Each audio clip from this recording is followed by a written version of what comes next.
Yeah, I was very torn. I mean, like I had feelings involved. I was listening to Ben's side of the story and then all of online side of the story. It's very daunting. I'm like, Hmm.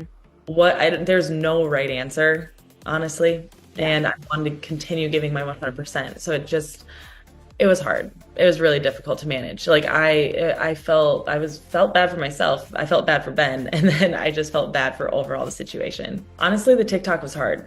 The TikTok is kind of when I knew like I have a lot more I need to get to know about Ben. I don't know. I don't want that to make it seem like that was my decision maker because Hmm. I continued moving forward thinking like we can get past this, but like that was big for me.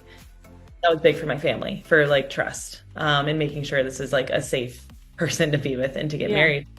Um, but ultimately, throughout our relationship and like continuing to talk about the values and having those hard conversations, I felt like we never progressed. I was constantly asking. I was talking to him about these values way more than I ever would. Like to me, but like I wasn't asking these just to ask them. Like I wasn't getting anything in return.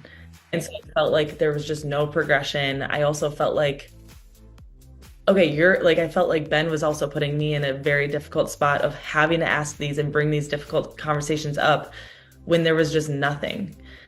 And it just it ultimately I just couldn't put my finger on it. Something just felt off.